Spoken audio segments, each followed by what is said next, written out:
ahí Nilda les está pidiendo por el chat si pueden presentarse y dejar algunos datos básicos para poder enviar después los certificados. Hoy en la segunda jornada vamos a hablar del módulo respiratorio, neumonía y placa radiológica, placa de tórax. Así que bueno, vamos a empezar con el doctor Luis Rassi, médico clínico del Sanatorio Allende, acá de Córdoba, y después va a seguir el doctor Boscasi, médico especialista en diagnóstico por imágenes de Jesús María, también Córdoba.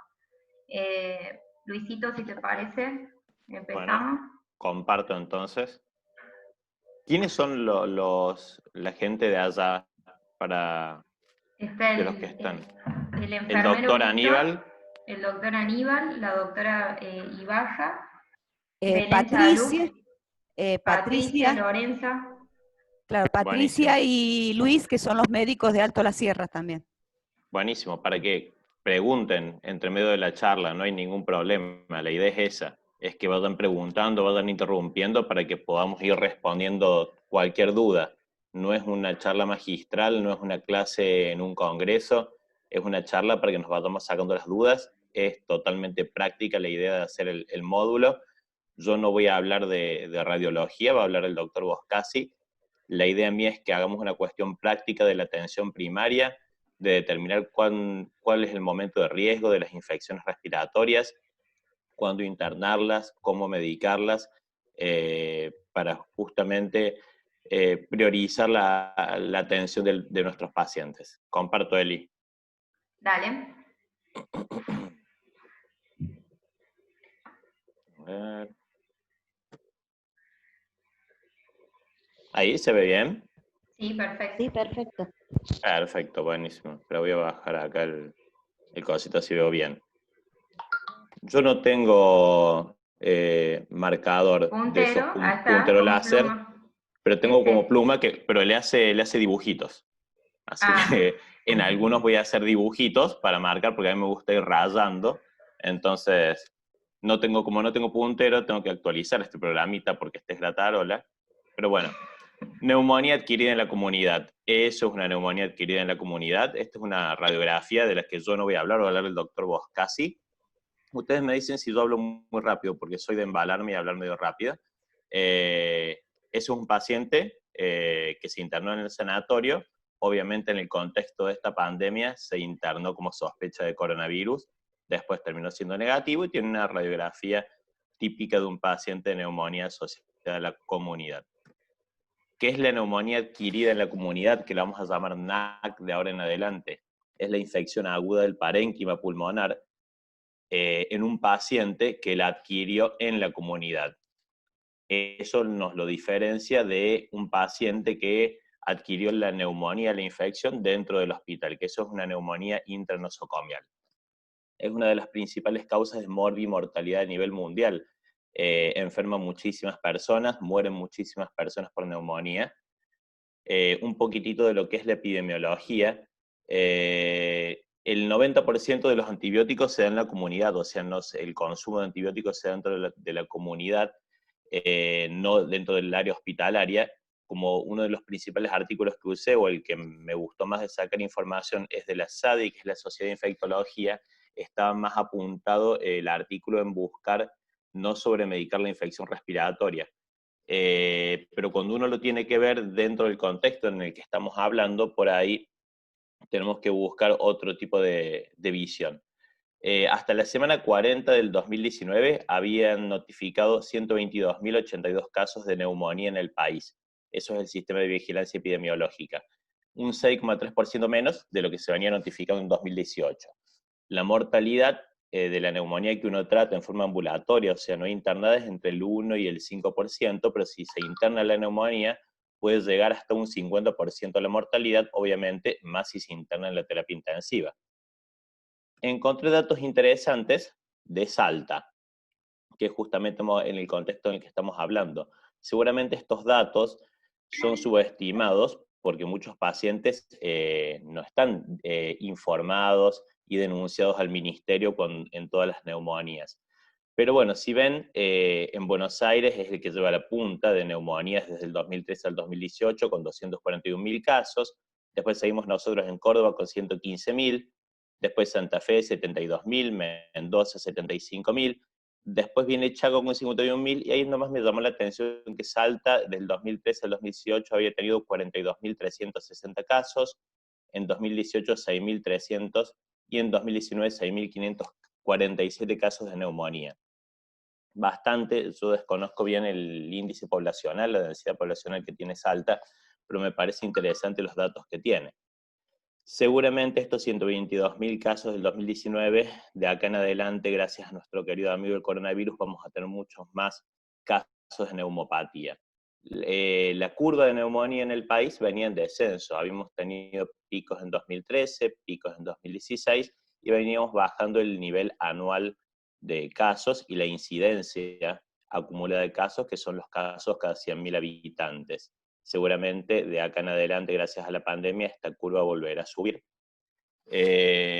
Así que bueno, la idea es hablar de neumonía como infección respiratoria. Tenemos que entender que ahora de lo que vamos a hablar es como si estuviéramos hablando en febrero, sin que hubiera aparecido el coronavirus. De ahora en adelante, todo lo que hablemos, tenemos que tomarlo en contexto de la pandemia. Por ende, a todos estos pacientes los vamos a atender con tapaboca o barbijo, si tenemos barbijo mejor, si no con tapaboca, con escafandra si la tenemos, si no será sin escafandra, con guantes si el paciente tiene síntomas respiratorios, y con bata si el paciente tiene síntomas respiratorios. Y siempre lavándonos las manos, antes y después de tocar al paciente, con agua y con jabón bien lavadas. Un buen tiempo lavando todas las partes de la mano, eso es lo más importante, y el tapaboca o el barbijo, tanto del profesional, sea enfermero, agente sanitario, médico, administrativo, y el paciente es lo más importante. Si uno tiene tapaboca o barbijo y el paciente también lo tiene, el riesgo de contagio se minimiza un montón. Sea coronavirus o no lo sea, tenemos que atenderlos a todos así. Lo que es neumonía, como toda infección respiratoria, los factores de riesgo para tener una infección respiratoria como la neumonía asociada a la comunidad o adquirida en la comunidad son muchos, principalmente la edad. Los pacientes mayores de 65 años siempre son los que se consideran en mayor riesgo. Todo paciente que tenga enfermedades cardíacas crónicas, enfermedades respiratorias como el EPOC, enfermedades renales, enfermedades hepáticas, la diabetes, que es la enfermedad en donde se aumentan muchísimo los riesgos de infecciones.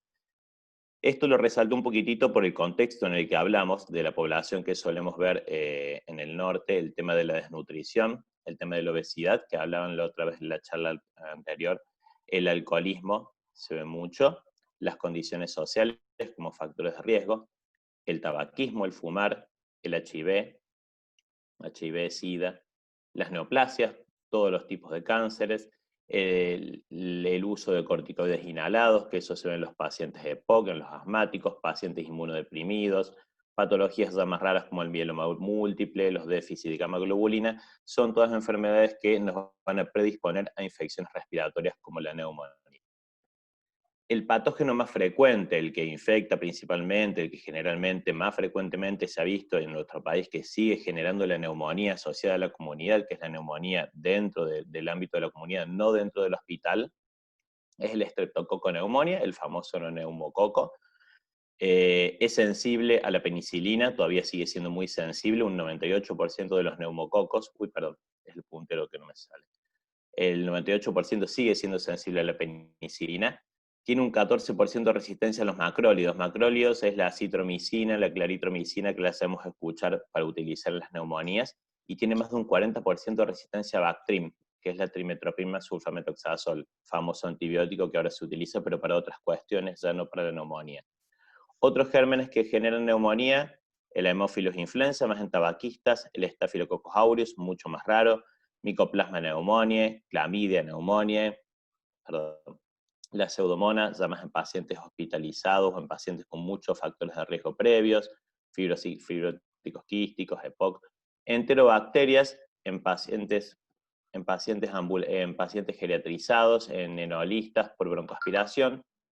La legionela muchas veces se dice en algunos artículos que puede ya estar circulando en nuestro país, no es tan frecuente, y esto que ahora lo tenemos mucho más en boga, nuestro querido amigo el H1N1 es el influenza, que ya pasó a un segundo plano, ya no le damos mucha importancia, nos hemos olvidado de él, generó mucha neumonía en la pandemia del 2009, si mal no recuerdo, yo era residente con el doctor Asinari, la vivimos muy de cerca, y ahora nuestro querido amigo del COVID-19, que genera neumopatía de todo tipo y color, infecciones respiratorias de los síntomas más variables, hasta diarrea, hasta pérdida del sabor, pérdida del olfato y todo lo que ya conocemos. Ahora, COVID-19 es el principal patógeno en el que vamos a pensar si tenemos un paciente con síntomas respiratorios. Si después una neumonía asociada a la comunidad, bárbaro, bien, gracias, pero a todos los vamos a tratar y los vamos a atender como si tuvieran COVID-19. Eso tiene que ser así, nos lavamos las manos, nos colocamos el barbijo, paciente con barbijo, si tenemos escafandra, revisamos y después nos volvemos a lavar las manos. Siempre el lavado de manos, importantísimo, y siempre el tapaboca. El diagnóstico de la neumonía es clínico. El diagnóstico lo hace uno revisando al paciente, preguntándole al paciente, averiguando los síntomas del paciente. Si lo ocultamos, mejor todavía. Si sabemos ocultar, si tenemos la capacidad de determinar los ruidos que tiene el paciente a nivel pulmonar, mejor. Si no, con los signos vitales del paciente, con los síntomas que relate el paciente, ya podemos sospechar que el paciente puede tener una infección respiratoria. No lo podemos confirmar, vamos a necesitar la radiografía para confirmarlo, pero lo podemos sospechar. Entonces, si un paciente tiene taquipnea, que es que respira más rápido, que se ve entre el 45 y el 70% de los pacientes, tenemos uno de los síntomas clínicos, de los signos. Si el paciente tiene disnea, que es respirar con dificultad, el paciente respira con dificultad, es otro síntoma. La tos, la fiebre, que es en un 80% de los pacientes, el famoso dolor torácico, dolor pleurítico, un dolor que se lo describen los libros como puntada de costado, un dolor agudo, punzante, generalmente cuando el paciente respira profundo, le duele el tórax. Después, la producción de secreciones, moco, el paciente tose y saca moco. El moco puede ser blanco, puede ser amarillo, puede ser verde, puede ser rojo, con sangre, rumbroso. Eso no determina qué tipo de neumonía tiene, pero tiene moco. Cuando le tomamos el pulso, el paciente está taquicárdico, tiene un pulso acelerado por encima de 90 por minuto. El paciente tiene chuchos de frío, tiene escalofríos, tiene náuseas, tiene vómitos, que son más raros. El paciente tiene alteración del estado mental, está un poco confundido, está somnoliento, se nos duerme, sobre todo en pacientes añosos, el paciente grande. El paciente está cansado, está débil. Y si ya tenemos un marcador de oxigenación, que es un oxímetro de pulso, que es un aparatito que se coloca en el dedo, y eso nos mide el nivel de oxígeno y también nos dice la frecuencia cardíaca que tiene el paciente, podemos determinar si el paciente tiene hipoxemia, que es el nivel de oxígeno bajo en la sangre, que ya vamos a hablar de ese valor. Si logramos tener esto, ya tenemos un marcador, un signo vital muy importante para determinar si ese paciente necesita internarse o no, o si está más grave o no. Eso es importantísimo, es barato, es fácil de conseguir, solamente necesita 2 pilas, son chiquititos y lo puede tener cada enfermero, cada agente sanitario y cada médico. Después, si ya le ponemos el estetoscopio en la espalda al paciente, le hacemos que respire hondo, vamos a escuchar algo que se llama rales crepitantes, unos ruiditos tipo como cuando abrimos y cerramos un velcro, y vamos a escuchar que el pulmón no le entra buena cantidad de aire. Ahí ya tenemos signos al examen físico. Cuando le hacemos unos análisis, si tenemos la posibilidad de hacer análisis al paciente, vamos a encontrar que los glóbulos blancos están aumentados, eso es la leucocitosis con neutrofilia, o que los glóbulos blancos están bajitos, por debajo de 4000, eso es más grave, y que los parámetros que le llamamos de inflamación en el laboratorio, que es la famosa eritrosedimentación, va a estar elevada, y uno mucho más nuevo, que si lo tenemos es mejor, se llama PCR y van a estar elevados. Entonces, principalmente diagnóstico clínico. A eso después el doctor Boscasi nos va a enseñar a ver y a interpretar la radiografía, que es esencial para que podamos hacer el diagnóstico de una neumonía asociada en la comunidad o de una infección respiratoria. La radiografía de tórax se debe considerar obligatoria en pacientes con sospecha de neumonía asociada a la comunidad, aún en un escenario de recursos limitados. Por más que tengamos un escenario de recursos limitados como lo podemos tener acá en donde estamos hablando, en la situación, en lo que hablaba recién el doctor Bostasi, necesitamos una radiografía de tórax. Es un complemento de muchísima ayuda y en estos casos es indispensable para poder hacer diagnóstico de neumonía. Y si no hace diagnóstico de neumonía, nos ayuda a descartar diagnósticos alternativos de los mismos y a identificar marcadores que nos van a decir que esa neumonía es mucho más grave a lo que nosotros pensamos. Una neumonía de los dos pulmones, una neumonía con derrame, una neumonía de todo el pulmón, o una neumonía pequeñita, o un tumor pulmonar. Entonces es indispensable, más aún en un ámbito donde podemos tener mucha prevalencia de tuberculosis, es indispensable tener un aparato radiográfico que nos haga una radiografía de tórax de buena calidad. Es indispensable.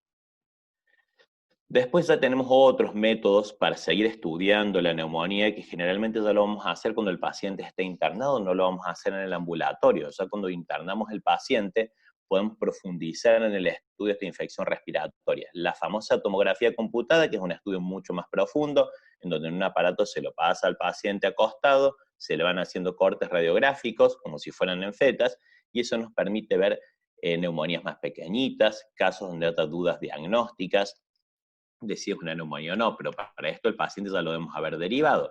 O pacientes en donde sospechamos que tenemos una infección respiratoria, pero la radiografía nos da normal. Pacientes HIV, pacientes neutropénicos, son pacientes que tienen las defensas muy bajas, entonces muchas veces no hacen los infiltrados típicos. O para manejo de complicaciones pleurales, un paciente que además de la neumonía junta líquido, junta pus, necesitamos una tomografía, por ende ese paciente ya lo vamos a haber derivado. El esputo es la secreción, es lo que expectora el paciente que tiene una infección respiratoria.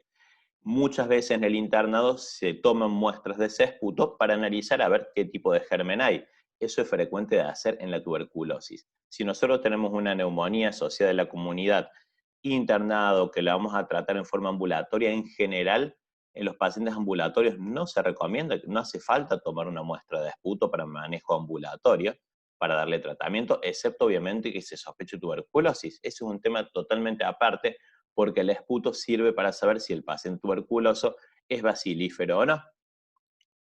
Sí, si lo tenemos internado al paciente, sabemos cómo tomar una muestra de esputo, que lo ideal es que lo haga un licenciado en kinesiología respiratoria, y tenemos un laboratorio de bacteriología, son las cuestiones que necesitamos para tomar el esputo, lo hacemos. Si no tenemos a alguien que sepa tomar el esputo y no tenemos un laboratorio de bacteriología, no nos sirve que el paciente escupa en un frasquito y lo analicemos, porque no vamos a saber qué analizar, cómo analizarlo, ni para qué sirve. Pero si tenemos la posibilidad, se toma la muestra de esputo, que tiene que tener unas características importantes, o sea, tiene que ser moco que venga bien desde abajo de la parte pulmonar y que no sea saliva. Cuando el especialista, el bacteriólogo, ve la cantidad de saliva que tiene, si tiene muchas células salivales no nos sirve, tiene que tener glóbulos blancos para que sea una muestra apta, y se tiene que procesar en las primeras 2 horas, en general tiene que ser rápido. Entonces son cuestiones que en el ámbito en el que estamos hablando no sería necesario y no sería por ahí factible en algunas cuestiones, pero si lo podemos hacer hay que hacerlo internado.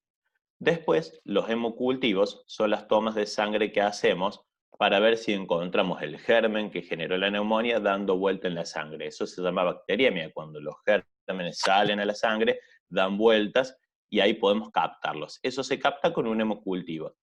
No está recomendado cuando tenemos un paciente que lo vamos a tratar ambulatoriamente por consultorio. No hace falta tomarle hemocultivos a las neumonías que vamos a tratar en forma ambulatoria. Sí, si al paciente lo internamos y tenemos un laboratorio de bacteriología que lo analice, hay que tomarle 2 muestras de hemocultivo. De un brazo y del otro se sacan muestras de sangre, 5 a 10 centímetros de sangre, y eso se lo pone a cultivar a ver si desarrolla el germen que tenemos en el pulmón que sospechamos que tiene. Dentro de los que son las neumonías asociadas a la comunidad, la tasa de hemocultivos es baja, 5 al 24%. Pero si los hemocultivos nos dan positivo, ya nos establece un diagnóstico definitivo de neumonía. Es muy importante en pacientes que tengan enfermedades crónicas, que tengan múltiples enfermedades asociadas de base, diabéticos, que tengan HIV. ¿Por qué? Porque son pacientes que tienen más incidencia de bacteriemia, o sea, los gérmenes salen mucho más a la sangre a dar vueltas y pueden tener gérmenes mucho más raros. que el neumococo simple. Un paciente con HIV que tiene múltiples comorbilidades pueden tener gérmenes que le generen neumonía muchísimo más raro, de todos los colores que uno se puede imaginar, y ahí sí el hemocultivo es indispensable. Y después, ya mucho más avanzado, cuestiones mucho más invasivas, es el drenaje pleural. Drenaje pleural es cuando entre las capitas de la pleura, que son las capitas que recubren el pulmón, se junta líquido. Gracias a la infección se empieza a juntar líquido, y ese líquido muchas veces, o la mayoría de las veces cuando hay una neumonía, está infectado y se forma pus, en lo que se llama un empiema. Entonces, cuando hacemos la radiografía, además de la infección del bloque neumónico, que es la acumulación de pus dentro del tejido pulmonar, se junta líquido que es necesario drenarlo porque es una complicación de la neumonía. Cuando existe ese derrame pleural, se aconseja la toracocéntesis, la punción y el drenaje de ese derrame para estudiar ese líquido a nivel físico-químico, bacteriológico, porque el empiema, que ese líquido que se juntó sea pus, está asociado a una mala evolución del paciente. Pero obviamente para eso necesitamos que el paciente ya lo vamos a ver derivado de un centro de complejidad a donde se puede realizar todo esto. Y después, mucho más avanzado y moderno, son pruebas serológicas que se hacen, que son rápidas, pero son caras. En Córdoba, en el sanatorio, hacemos esto que se llama antígeno urinario para neumococo. En una muestra de orina, se toma la muestra de orina y se detecta si está el antígeno para neumococo. Si nos da positivo, tenemos casi la confirmación de que la patología respiratoria está generada por neumococo. La legionela también es un germen que se dice que ya está circulando, pero no lo utilizamos. El antígeno para neumococo es más sensible y más específico que el esputo. Es de disponibilidad de resultados mucho más rápida, tiene un valor diagnóstico aún iniciado el antibiótico, o sea, nos puede seguir dando positivo por más que le hayamos ya iniciado el tratamiento antibiótico. Nos ayuda a optimizar el uso de antibióticos. Si es un neumococo, ya podemos orientar el antibiótico a ese germen. Es sensible en relación a la carga bacteriana que tenga el paciente. Mientras más carga bacteriana, si tenemos cultivos positivos, más probablemente nos va a dar positivos, pero es caro. Es caro y se hace en centros de alta complejidad y se sugieren pacientes que tengan neumonía grave. Esto es interesante, lo dice el artículo, y es el manejo diagnóstico de la neumonía según el sitio donde la vamos a atender. Y nos dice cuál es la opción mínima, o sea, lo mínimo que podemos hacer con ese paciente, y lo máximo, lo que ya es después fútil, ya lo que es más de eso no hace falta hacer. Pero es importante, por eso resalta en este color naranja, medio rojizo, la opción mínima. Menos que eso no podemos hacer con un paciente, o tenemos que intentar llegar a hacer eso. Tenemos que buscar, aunque sea este estándar de manejo del paciente. Entonces, en un paciente ambulatorio, un paciente que lo vamos a tratar sin internarlo, que tenga menos de 65 años y sin comorbilidades, o sea que es un paciente que nosotros le preguntamos y es sano, no tiene mayor número de enfermedades que lo acompañan, no tiene diabetes, no tiene enfermedad respiratoria, no está desnutrido, no es obeso, no tiene comorbilidades que son enfermedades asociadas.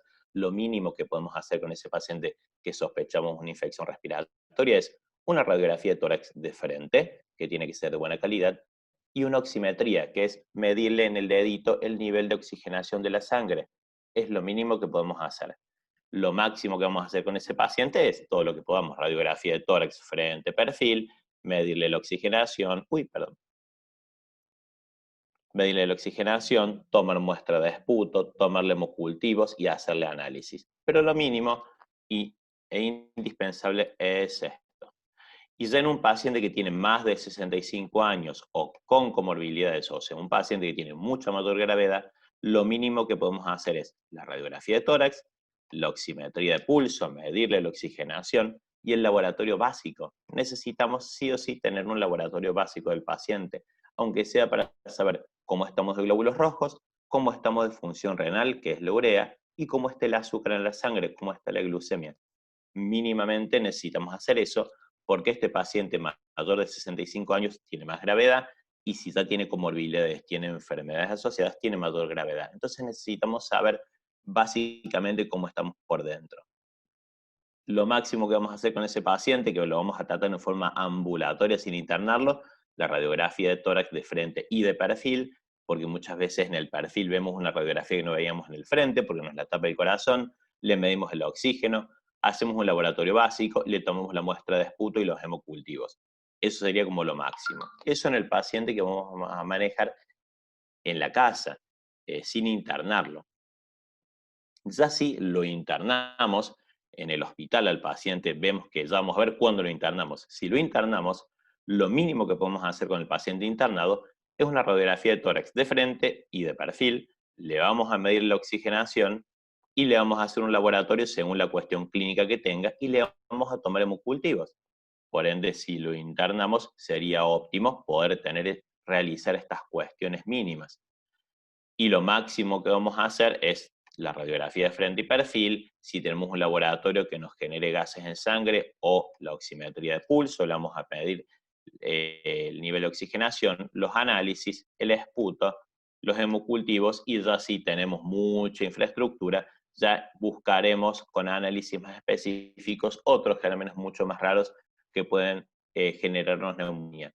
Pero si internamos el paciente, a donde tenemos que apuntar, que tenemos que llegar en la infraestructura de las instituciones, es que logremos hacer esto, que tengamos capacidad de hacer una radiografía de tórax de buena calidad, que tengamos cómo medirle la oxigenación a los pacientes, que tengamos un laboratorio básico donde podamos hacer un estudio de los parámetros de laboratorio del paciente, y necesitamos, aunque sea derivándolo, poder tomar muestras de cultivo para analizar qué germen hay. Pero aunque sea, si logramos hacer radiografía, oximetría de pulso, tener oxigenación y un laboratorio, sería lo ideal para el manejo del paciente internado. Si no, todo tendremos que estar derivándolo hacia centros de mayor infraestructura. Y después, ahí se generan scores de riesgo, que son tablitas, son fórmulas que intentan que, si no sabemos a dónde mandar ese paciente, si lo vamos a mantener en la casa y controlarlo ahí o lo tenemos que internar, nos ayudan en ese sentido. Es para saber a dónde manejo mi paciente. Cuando tengo este paciente al frente, que yo sospecho que tiene una neumonía, una infección respiratoria, no sé a dónde, si lo dejo en la casa, si lo mando a internar, ayudan a eso los scores de riesgo, pero nunca reemplazan el juicio clínico. El que va a decidir a dónde va el paciente es el que lo tiene al frente, sea enfermero, sea agente sanitario, sea médico. Yo creo que uno tiene que siempre priorizar la vida y la atención de ese paciente. Y en la situación social, y lo dicen las guías, y lo dicen los artículos de Estados Unidos, que son los que nos pasan información. Si tenemos un paciente en donde va a estar alejado del centro nosocomial donde tenga que consultar, por ende, si vive muy lejos, que es lo que se ve la realidad de allá, si no tiene los medios de transporte para acercarse al hospital rápidamente en caso que le pase algún síntoma de riesgo, lo mejor es que esté internado. Entonces, por ahí yo creo, una opinión meramente personal, no soy el que más conoce la zona, he ido 2 veces, pero el resto me podrá ayudar.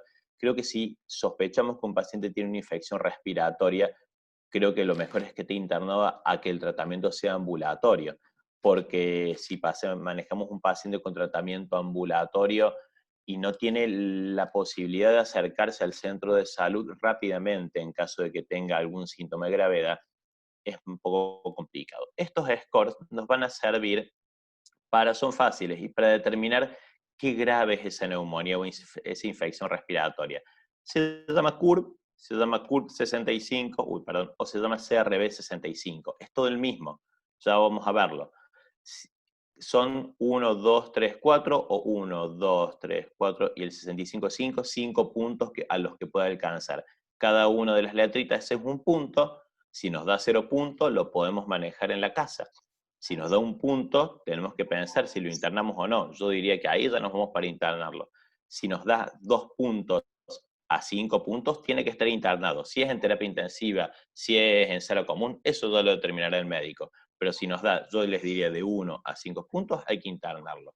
Y siempre, siempre, lo ideal es que tengamos todos en nuestro bolsillo un oxímetro de pulso, nos va a ayudar a dar un signo vital que es importantísimo. Cuánto le llega de oxigenación al paciente y qué frecuencia cardíaca tiene. Entonces, si nosotros le ponemos ese dedalito en el dedo a nuestro paciente que sospechamos que tiene infección respiratoria y nos marca que el nivel de oxígeno de la sangre es menos del 92%, tenemos que internarlo. ¿Por qué? Porque nos está diciendo que el oxígeno a la sangre le está llegando en poca cantidad, porque el pulmoncito está lleno de material purulento, que es la neumonía, que no le deja que oxigene bien. La oxigenación en ese dedalito, que es el oxímetro pulso, tiene que ser entre 92 y 99%, 100%. Si el paciente satura, o sea, la oxigena menos del 92%, lo internamos. Ese es el score CURB 65. Se lo invento poniendo síntomas y signos del paciente que nos están diciendo que ese paciente va a evolucionar mal, va a hacerse grave, se va a poner grave y tiene más riesgo de morirse, riesgo de mortalidad. Son 5 puntos. CURB por confusión, la C, por urea elevada, que es un valor de laboratorio, que si no lo tenemos, lo podemos tachar y hacer el famoso CRB65. Entonces, si no tenemos la urea, si no tenemos laboratorio, nosotros que estamos frente al paciente y tenemos que ver, o queremos saber, no sabemos si está muy grave o no, vemos estas 4 cuestiones, hacemos un CRB en un CURB, vemos si está confundido, es un punto, vemos la frecuencia respiratoria, le contamos cuántas veces respira por minuto, con un segundero y poniendo la mano en el pecho, es muy simple, si respira más de 30 por minuto, es otro punto, le tomamos la tensión, si tiene una tensión máxima menos de 90 o tiene una tensión mínima menos de 60, es otro puntito, y si tiene más de 65 años, es otro puntito. Yo, desde mi humilde opinión, sugiero que si tenemos un paciente de 65 años y eso nos da solamente un punto, pero todo el resto está bien, yo sugeriría lo consultemos y lo internemos. Pero si tenemos un paciente que sospechamos que tiene una infección respiratoria, está somnoliento, está confundido, está perdido y no estaba perdido antes. Si tenemos un paciente con infección respiratoria que respira rápidamente, está agitado, ese es un síntoma y un signo muy importante. Si respira rápido, si respira más de 30 por minuto, es grave, lo internemos. Si la tensión está baja, es grave, lo internemos. Por ende, volvemos. Si tiene 0 puntos, bueno, lo podemos expectar, podemos manejarlo en la casa, le ponemos antibiótico. Si tiene 1 punto, si tiene 2 puntos, 3 puntos, 4 puntos, 5 puntos, lo internamos. Si tenemos oxigenación menos del 92%, lo internamos. Entonces, es bastante repetitivo, pero me interesa que quede eso. Si el score da igual o más de 2, lo internamos. Yo les diré que si tenemos un paciente con infección respiratoria de 65 años, lo internemos. Se hospitaliza. ¿Por qué? Porque el riesgo de mortalidad es mayor, porque puede necesitar requerir maniobras dentro de las siguientes horas. Entonces, si nuestros pacientes viven a 10 kilómetros campo traviesa en el monte de un centro de atención y el paciente que le dijimos, mire, se tiene que controlar tal y tal cosa, le sucede y no tiene posibilidad de llegar en poco tiempo, se complica la situación. Entonces, cuando hay unas distancias largas, cuando hay una dificultad a nivel social del manejo y de salud, lo mejor es que el paciente esté controlado en un centro. Y obviamente el juicio clínico, o sea, quien lo esté viendo al paciente lo conoce. Si el paciente tiene muchas enfermedades, si no tiene buena contención familiar, si sabemos que no se va a adherir al tratamiento porque no puede comprar el antibiótico, porque no tiene el antibiótico para tomar, o porque no quiere tomar tratamiento y quiere utilizar sus métodos, o por el entorno económico-social, son cuestiones que van a conocer quienes están en el medio, quienes están frente al paciente, y que ellos también van a poder determinar si ese paciente, por más que nos parezca que no está tan grave, es necesario internarlo o no. Son cuestiones sociales que también en nuestra realidad hay que tenerlas en cuenta. Quédense tranquilos que todas las marquitas verdes después no quedan en la clase. El tratamiento. Luego de que le iniciamos el tratamiento al paciente en ambulatorio en la casa, le tenemos que decir que hay que hacer una visita de control a las 48 horas, sobre todo en los pacientes ancianos. Acuérdense que los pacientes ancianos no tienen tantos síntomas como los pacientes jóvenes. Todos los pacientes tienen que consultar si la fiebre les excede los 4 días. Si la disnea empeora, o sea, si empieza con más falta de aire, si no pueden tomar líquido, tienen que volver a consultar. Si se les deteriora la conciencia, si el paciente se duerme, nuestro paciente está confundido, con alteraciones de la conciencia, tienen que volver a consultar. Son todos síntomas de que el paciente se nos está poniendo grave. El tratamiento antibiótico que le demos lo tenemos que dar hasta 48 horas de la estabilidad clínica por 24 horas. O sea, si el paciente está bien, ya no tiene fiebre, ya no tiene tos, ya no le falta el aire, ya se siente mejor todo un día, y ya cumplimos mínimo 5 a 7 días de tratamiento, yo le diría 7 días de tratamiento antibiótico, ahí ya le podemos sacar el tratamiento antibiótico al paciente que estamos tratando en la casa. El tratamiento antibiótico se tiene que iniciar tan pronto como sea posible, tanto si lo tenemos internado al paciente como si le vamos a dar el antibiótico en su casa.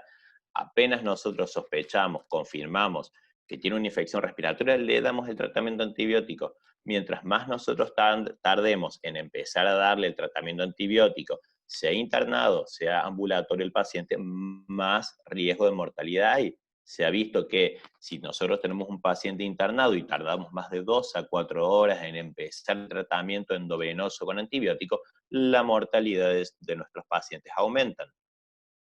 En infecciones graves o pacientes que tienen enfermedades asociadas crónicas, el tiempo de tratamiento, esto se llama internado, es a 7 a 10 días de tratamiento. Y estos son tablitas argentinas, actualizadas. A ver, no hay muchos cambios en lo que son tratamientos antibióticos, pero esto me parece que es como lo más práctico para darlo.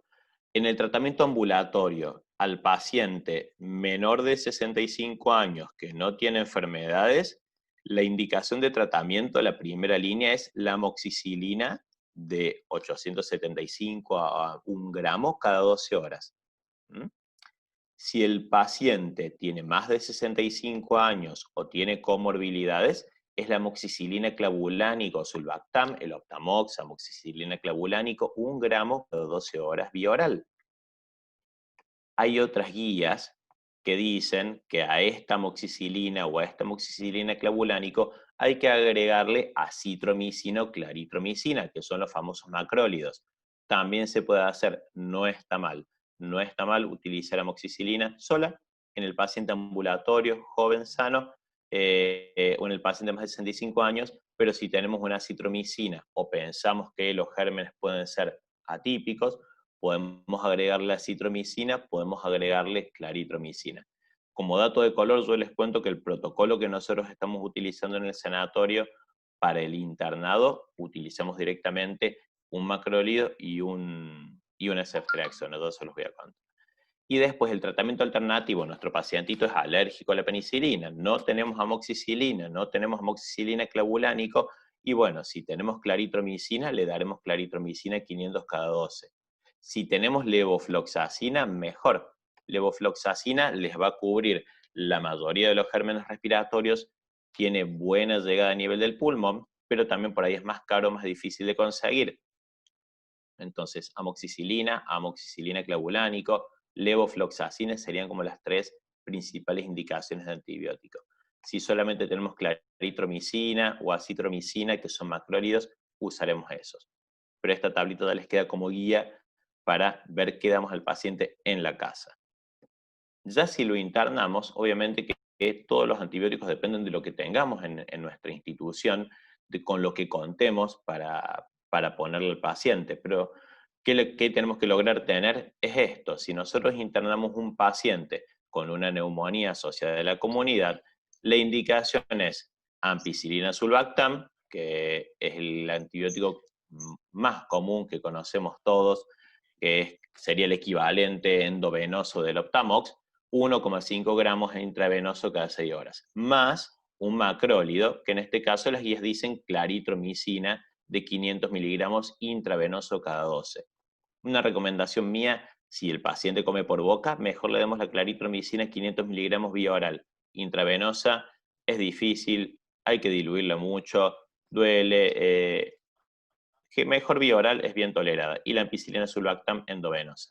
Si nuestro paciente es alérgico a la penicilina, no tenemos penicilina, tenemos otras drogas, le ponemos ceftriaxona, 1 gramo intravenoso cada 12. Nosotros en los protocolos que estamos internando a los pacientes con infección respiratoria en el sanatorio, a todos les ponemos ceftriaxona, en vez de 1 gramo le ponemos 2 gramos directamente cada 24 horas, y lo asociamos a una acitromicina de 500 miligramos vía oral. Entonces, si nuestro paciente lo internamos, le pondremos ampicilina sulbactam más claritromicina o más acitromicina, que es una sola dosis, o le pondremos ceftriaxona 1 gramo cada 24, o le pondremos levofloxacina, si tenemos endovenosa, cada 24 horas. Pero este protocolo, este esquema de tratamiento, ampicilina sulbactam 1 gramo cada 6 y claritro 500 cada 12 o un acitro de 500 cada 24, es excelente. Y si utilizamos ceftriaxona y lo combinamos con una claritro o lo combinamos con una citromicina, también estamos muy bien. Y esto me pareció interesante no porque nosotros vayamos a pasar un paciente a terapia intensiva, pero también para que quien tenga el paciente al frente vea que estos son signos de que el paciente está muy grave. Entonces, como ya lo dijimos, si ustedes le van a controlar la frecuencia respiratoria del paciente y el paciente respira 30 veces por minuto o más, está grave. Si ustedes le hicieron la radiografía, como les va a enseñar el doctor Boscasi, tuvieron la posibilidad de hacer la radiografía y ven que hay un montón de imágenes de infiltrados en los dos pulmones, es grave, hay que derivarlo. Si el paciente está confundido y desorientado, es grave. Si tenemos posibilidad de hacerle unos análisis y la urea, que es lo que nos marca la función renal, está por encima de 42, es grave. Si los glóbulos blancos están bajitos en vez de estar altos, es grave. Si podemos hacer análisis y las plaquetas, que es la trombocitopenia, están bajitas, es muy grave.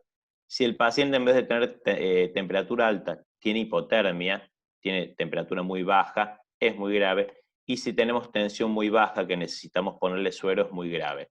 Eso, teniendo 3 de estos, ya nos dice que el paciente ya ni siquiera está para estar en una internación común.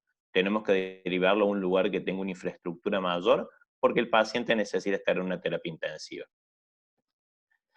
Prevención de la neumonía. Es muy difícil hablar de cómo prevenir la neumonía. Tenemos que tener buenas condiciones socioeconómicas, por supuesto que buen nivel nutricional.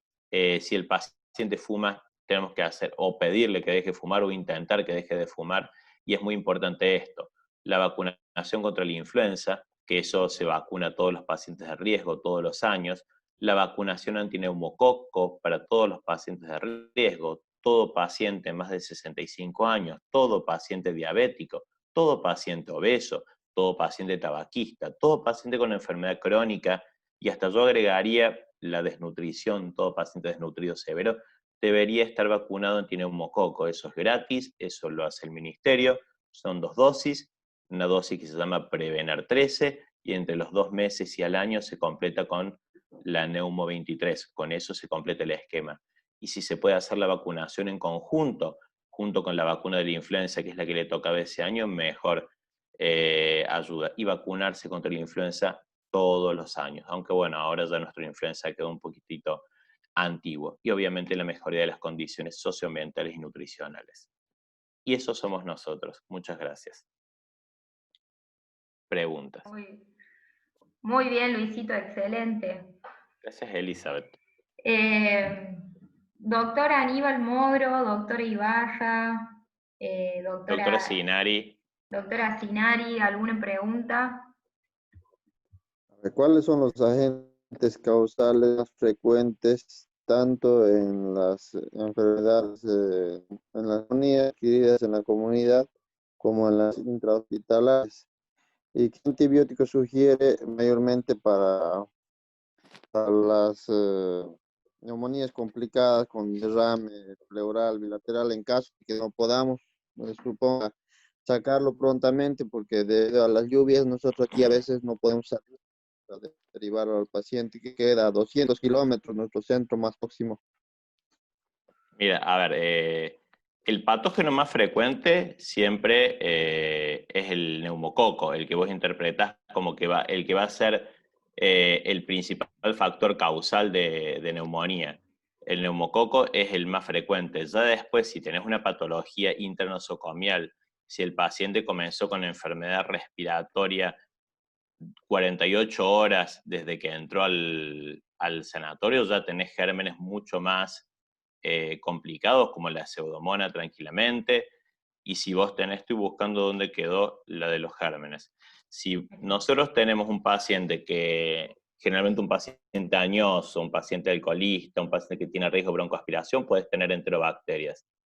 Ya intrahospitalario puedes tener pseudomonas, puedes tener gérmenes mucho más complejos, pero una neumonía asociada a la comunidad, lo principal que vas a tener que pensar es que tiene un neumococo.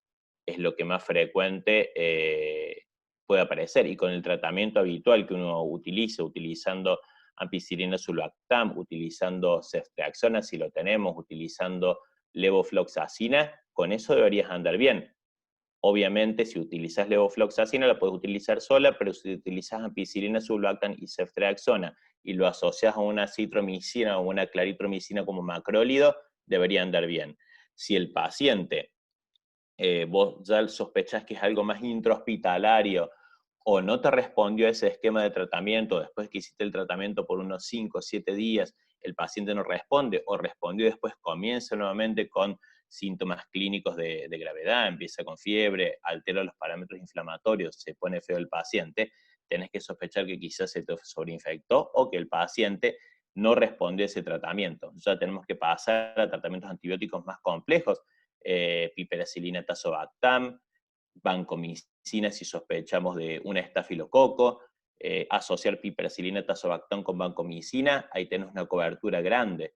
Y me parece que si ya llegaste hasta ese momento, no sirve de mucho si vos tenés un empiema o tenés un derrame pleural, seguir cambiando de antibiótico porque no te lo va a solucionar. Si vos sabés que tiene un derrame pleural asociado a una neumonía, lo más probable es que eso sea un empiema, que eso sea pus. Y si eso uno no lo drena, el antibiótico no va a llegar ahí. Por más que le pongamos antibióticos de amplio espectro y para infecciones internosocomiales, no sé si alguien más opina diferente, pero me parece que si ya sospechas ese nivel de gravedad, hay que justamente por ahí ver de que no lleguemos a ese nivel de gravedad. Tenemos que intentar por ahí, si no tenemos la posibilidad de que el paciente, de trasladarlo, justamente lo que no tenemos que llegar es a tener un paciente hipergrave en un lugar donde no tenemos la infraestructura para contenerlo.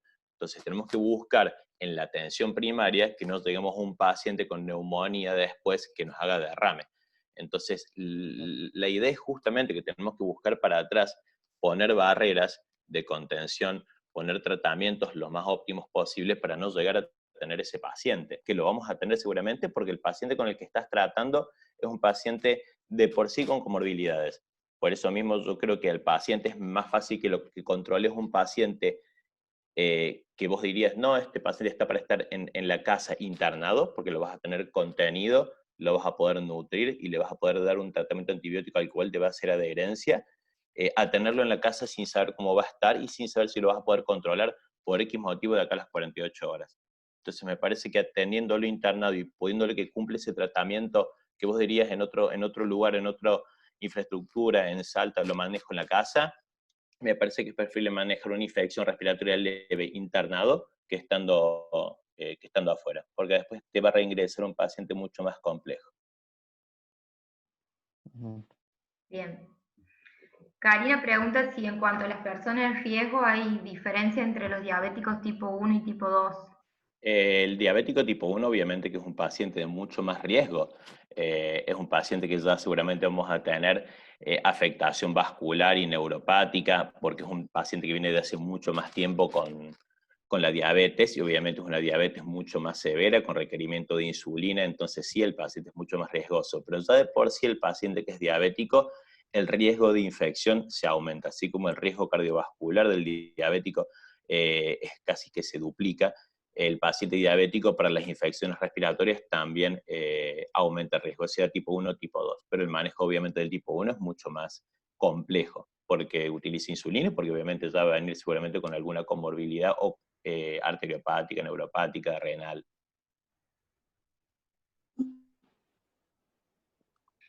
En cuanto a las curvas que nombraste al principio, ¿vos crees que la vacuna tiene algo que ver en que eso va disminuyendo, digamos? La vacuna. No sé cuánto será el índice que se está vacunando. Yo creo que ahora hemos empezado, por lo menos yo, desde mi propia experiencia, creo que ahora todos los médicos tenemos mucho más en cuenta, desde que empezó esto del coronavirus, por la presión misma, por lo menos que tenemos acá en la ciudad, los mismos pacientes, que se hizo campaña de que me tengo que vacunar contra el neumococo y contra la gripe. y a menos que sean antivacunas, hemos tenido un montón de consultas de gente que se quiere vacunar, y eso es fantástico. Yo soy pro vacuna, como creo que tenemos que ser todos. Creo que si vacunamos correctamente a todos los pacientes, y si las dosis llegan, y si el gobierno nos acompaña, creo que eso nos va a ayudar. Pero yo creo que la curva va a aumentar un montón. Internamos pacientes respiratorios, sea coronavirus, no sea coronavirus, pero ahora tenemos muchos más. Sí, creo que una cuestión de experiencia personal, estamos viendo menos infecciones respiratorias de las simples. Al usar el barbijo y al no juntarnos tanto, no tenemos tanto resfrío, la gripe ahora desapareció, ya en los protocolos ya no se hace casi análisis de gripe A cuando lo hisopan. Así que bueno, veremos cómo evolucionamos. Pero creo que sí, que la vacunación nos va a ayudar, por supuesto. No sé si se está vacunando, si se hacen campañas de vacunación en el monte.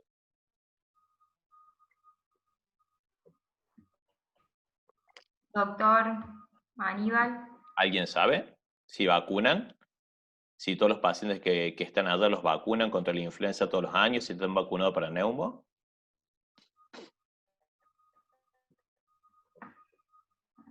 ¿Alguno de los enfermeros? ¿Aldo? Se realiza la vacunación de Prevenar 13 y Neumo 23 a los pacientes de riesgo y mayores de 65 años. Y se actualiza la dosis de influencia, la del año, porque hay que hacer de manera anual, porque según son otras cepas que pueden afectar, digamos, la del 19 no cumpliría lo que es el año 2020, entonces se utiliza la antigripal a adultos y en niños también. Y hace, como le digo, la Neumo 23, la Prevenar, se realiza Buenísimo. las campañas. Excelente. Dice Lorenza, que es enfermera de Morillo, que las campañas fueron limitadas. También, ahí. Como pasa en todos lados. Bueno, ahora, bueno, muchas gracias Luis. Vamos a seguir con el doctor Boscasi, que nos va a hablar acerca de la radiografía de tórax. Ahí le voy a activar el audio. Ahí está. Doc tiene que activar el audio. Ahora sí. Muy bien. Bueno, buenos días a todos. Vamos a empezar con una charla, como dijo Luis anteriormente. Esto no es una clase magistral, sino que es una charla entre amigos, diríamos, ¿no? Así que cualquier consulta o cualquier aporte que pueda hacer cada uno de ustedes está bienvenido sea, porque estamos para eso.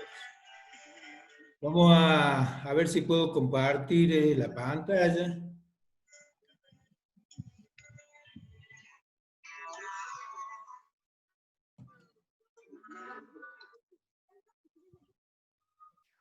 ¿Puede? Ahí voy. Estoy en eso. Bueno.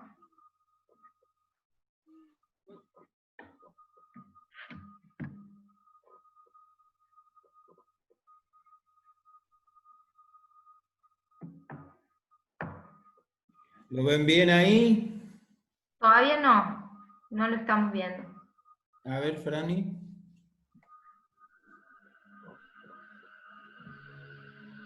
No lo puedo ver, a ver si... Eli, mientras tanto, ahí Lori hizo una pregunta. A ver. Ahí le estaba contestando por chat, pero sí, Lori, si el paciente que se recupera de la neumonía vuelve a su domicilio y en el domicilio las condiciones no son aptas, el paciente está hacinado en una habitación donde duermen varias personas y otras personas están enfermas, obviamente que vuelve a una situación donde el riesgo de recontagio va a ser mayor, obviamente. Si la situación socioeconómica y habitacional no es un poco mejor a lo que nosotros hemos visto, por supuesto que el riesgo va a ser más. Y si un paciente tiene una neumonía, por supuesto que puede volver a tener otra, puede ser más grave tranquilamente. En general, si la neumonía está bien resuelta, no te tiene que dejar secuelas, pero sí podés tener otra tranquilamente y ser mucho más grave. ¿Ya me están viendo? Ahora sí, ahora se ve perfecto. ¿Ahora se ve bien? Sí, sí. Pónganlo en presentación. Ahí. Ahí está. Muy bien. Listo.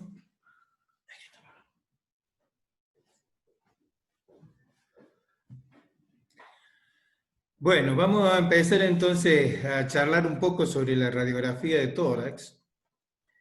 Esto es un poco, dejo aquí cuáles son la bibliografía utilizada. Y el objetivo de la charla sería analizar una técnica radiológica para hacer una radiografía de tórax, observar las características de una imagen normal, describir, vamos a hacerlo rápidamente, la anatomía del pulmón, y analizar signos radiológicos de la neumonía, la tuberculosis y otras patologías. Con respecto a la técnica de tórax, como estábamos hablando antes, diríamos que es importante tener los elementos mínimos para hacer una radiografía de tórax. Podemos tener el mejor operador, pero si no tiene los elementos básicos, le va a ser difícil hacer una buena radiografía de tórax. Hablar de elementos básicos, primero un equipo de rayos que sea, diríamos, acorde a las necesidades que tenga ese servicio. Si ustedes me preguntan si con un equipo 100-100, me refiero, estoy hablando como si estuviera hablando con radiólogos, pero bueno, un 100-100 significa 100 miliamperes, 100 kilovoltios. Hacer una radiografía con un aparato 100-100, sí se puede hacer, Generalmente son equipos que tienen un tubo que tiene poco tiempo de uso, son equipos que diríamos es difícil de utilizarlos en forma permanente en un servicio donde tenga mucha afluencia de gente, no le va a aguantar, no va a aguantar. Es como si a una bombita de luz ustedes la prenden y la apagan, va a llegar un momento que se va a quemar.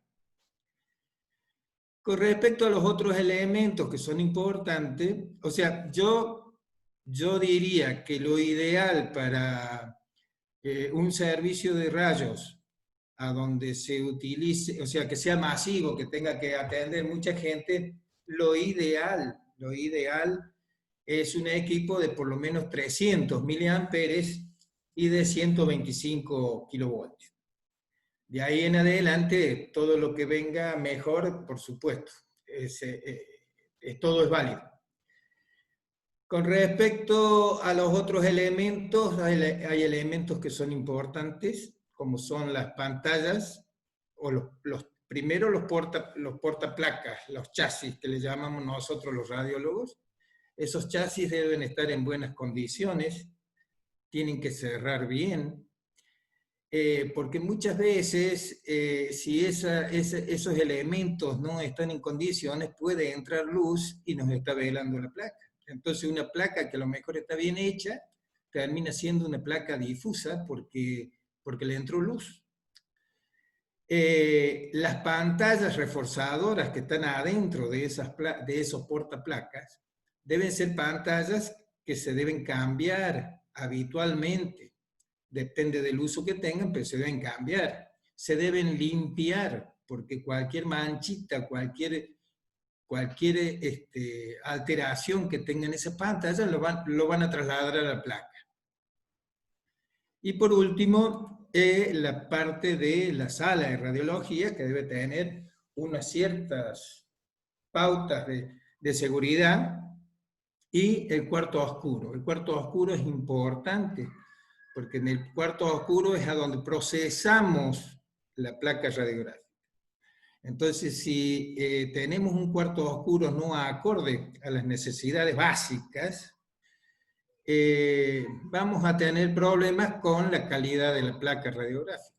Entonces, por más esmero que tengamos en la técnica radiológica, esos elementos secundarios pueden hacer cambiar una buena calidad de placa.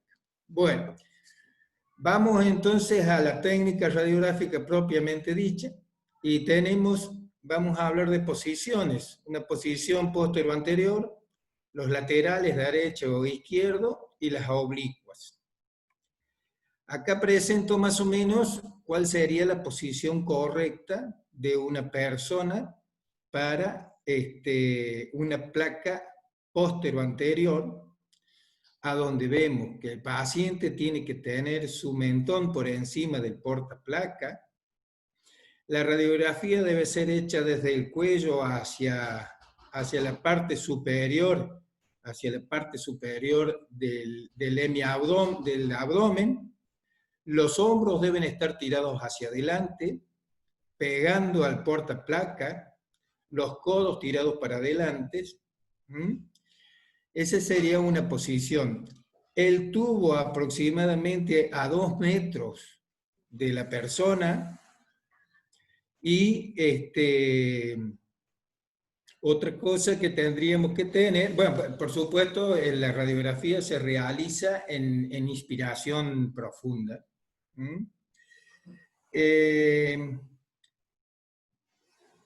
Eso sería en cuanto a la posición póstero anterior.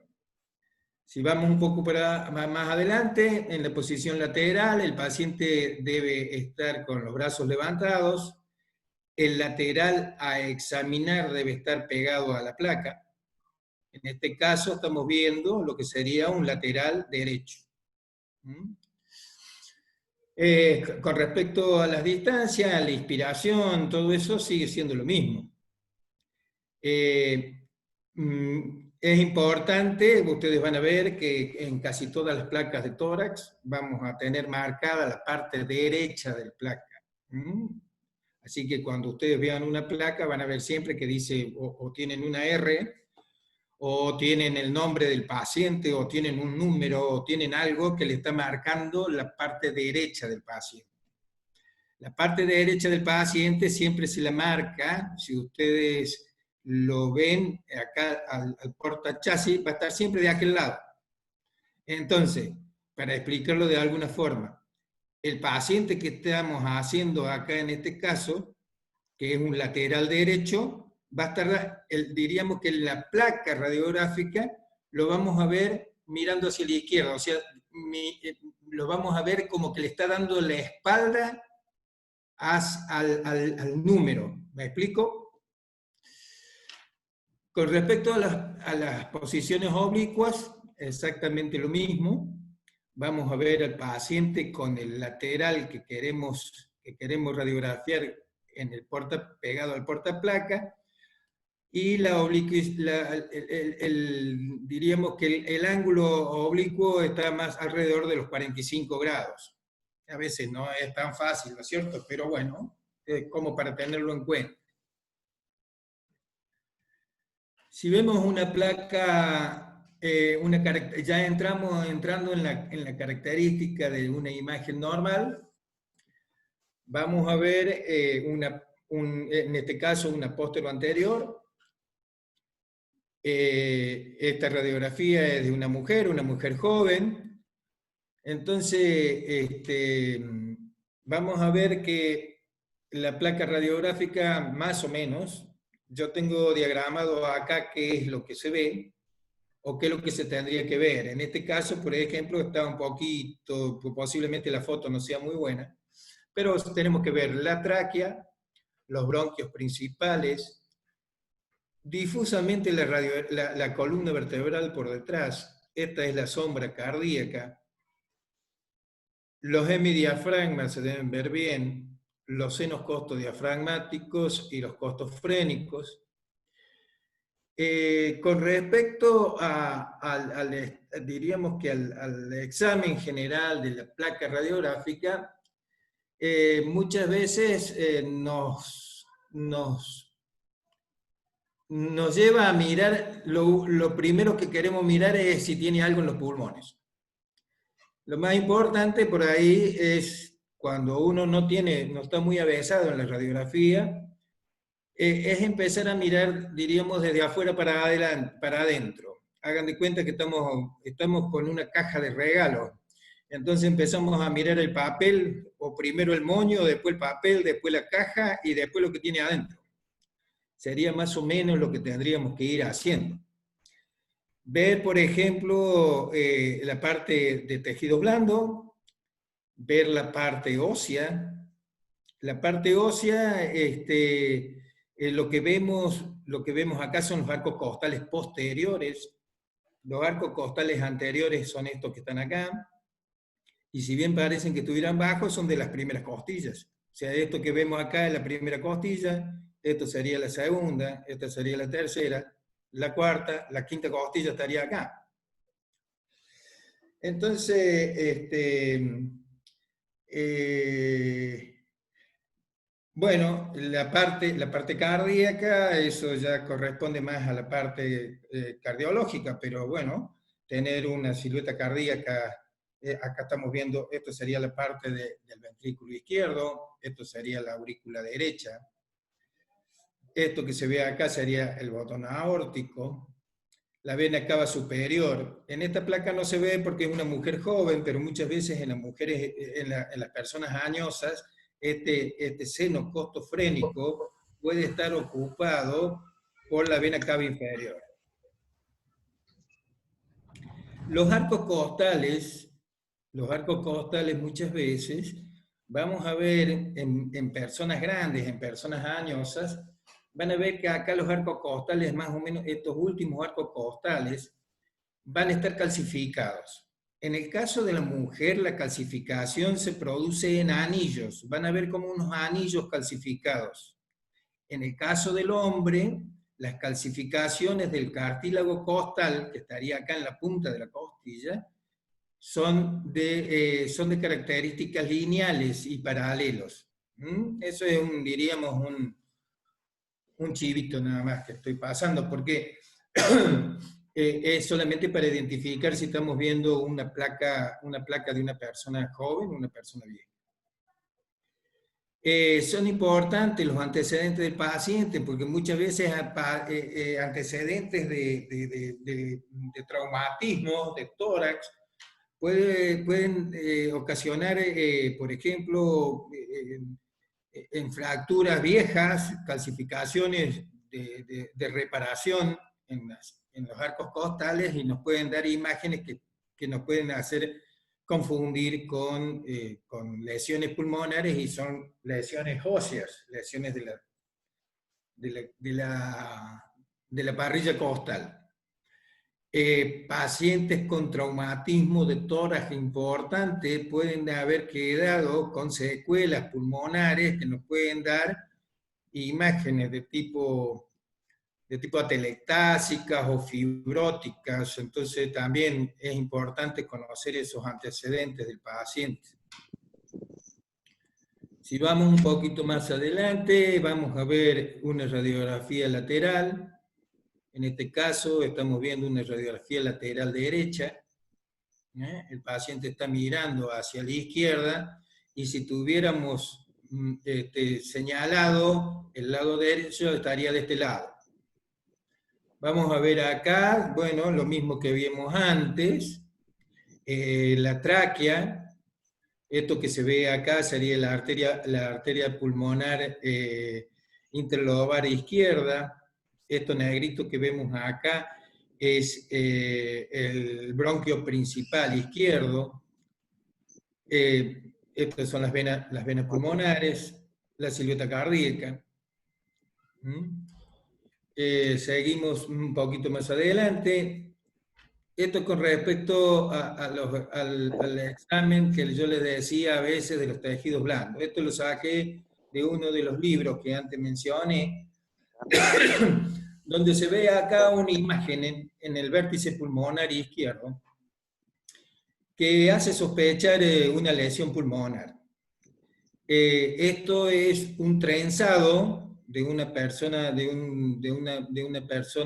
una mujer joven que estaba proyectada sobre la espalda del paciente.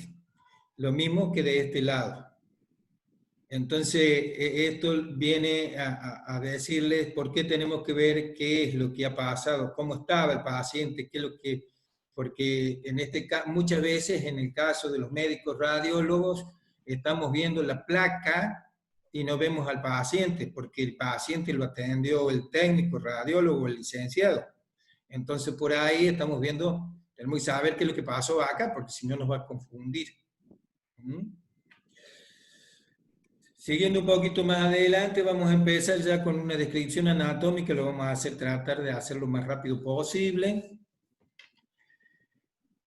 El pulmón derecho está dividido en tres, por una cisura mayor que va desde arriba hacia abajo, y una cisura menor que es más bien de tipo horizontal, con un lóbulo superior derecho, un lóbulo inferior y derecho, y el lóbulo medio. Sí, acá estamos viendo el lateral, ¿no es cierto? El lateral derecho.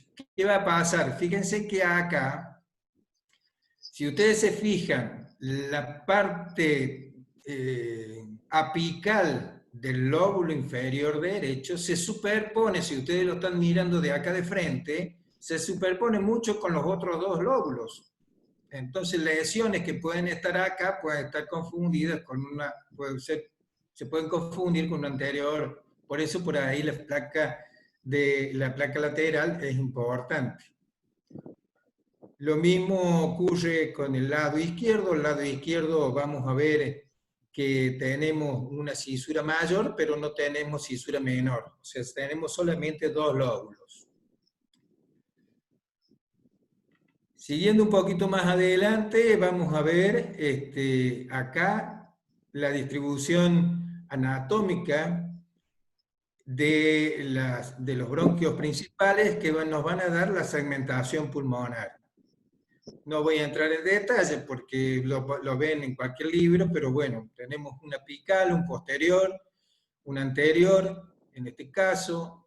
Acá, por ejemplo, vemos el lóbulo medio con un segmento lateral, un segmento medio, y el lóbulo inferior, que vemos que tenemos el superior, el medial, el posterobasal, el lateral basal y el anterior basal. Lo mismo pasa del lado izquierdo, con la diferencia que no tenemos lóbulo medio, y ahí vamos a tener lo que se llama el segmento lingular, que vamos a ver, el segmento lingular superior, el segmento lingular inferior. La parte superior y la parte inferior son más o menos parecidos. Esto ocurre en los laterales, ahí vamos a ver las distintas posiciones de los laterales, en el caso superior, el anterior, el apical y el posterior. Los mediales que van bien para adelante, y los basales que son bien basales en este caso, y un poquito para atrás. El lado izquierdo exactamente lo mismo, con un ápico posterior acá, un anterior, el superior de la língula, el inferior de la língula, y después en el lóbulo inferior vamos a ver el segmento superior, el segmento posterior basal, el lateral basal y el anterior medial basal. Si vemos, acá vamos a, en este diagrama estamos viendo más o menos la proyección de las lesiones pulmonares, en la placa de tórax. Estamos viendo una placa de tórax, o estamos diagramando una placa de tórax en póstero anterior. Vamos a ver que acá, en esta zona, se proyecta el segmento anteroposterior, siempre hablando del lóbulo superior derecho. El segmento posterior y el segmento anterior. En el lóbulo medio, la proyección del segmento externo o el segmento lateral sería esta, y del segmento interno esta. En el caso del lateral del lóbulo basal y derecho, vamos a ver el ápico posterior en esta zona, el basal inferior acá, el basal externo de este lado y el basal posterior acá. Del lado izquierdo vamos a ver el apical o el ápico posterior, el segmento anterior y el segmento superior de la língula y el segmento inferior de la língula. En el lóbulo inferior izquierdo, el segmento ápico posterior, segmento basal anterior, basal externo y basal posterior.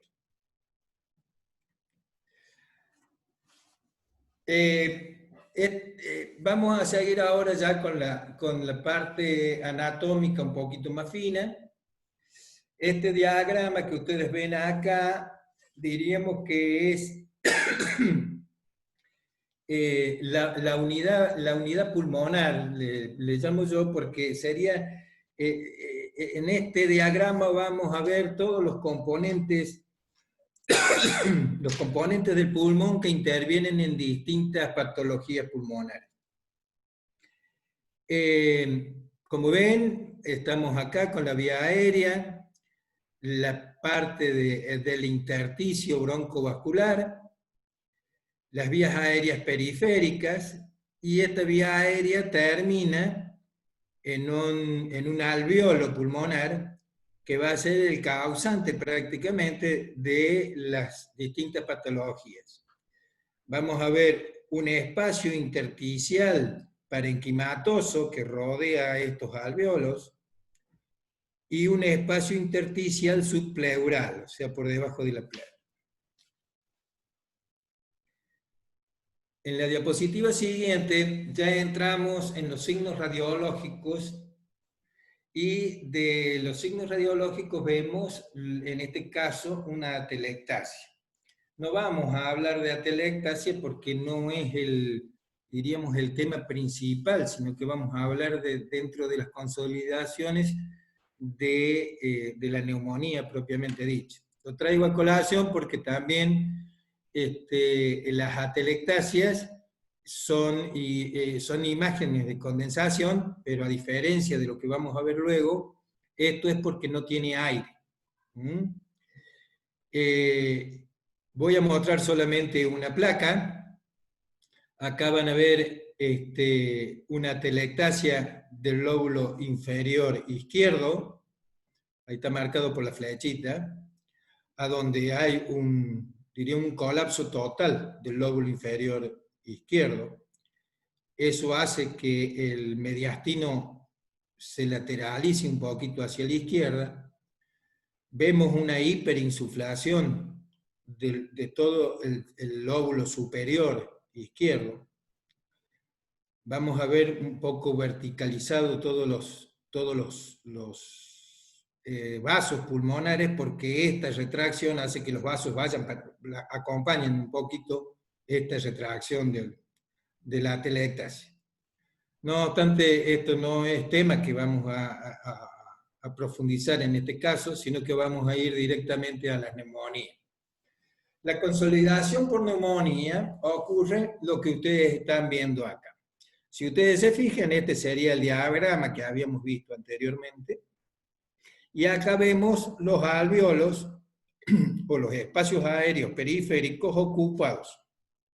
Esos espacios aéreos ocupados se van ocupando un poquito cada uno por unos poros que están acá, que son unas comunicaciones que tienen los alveolos, que se llaman poros de Kohn.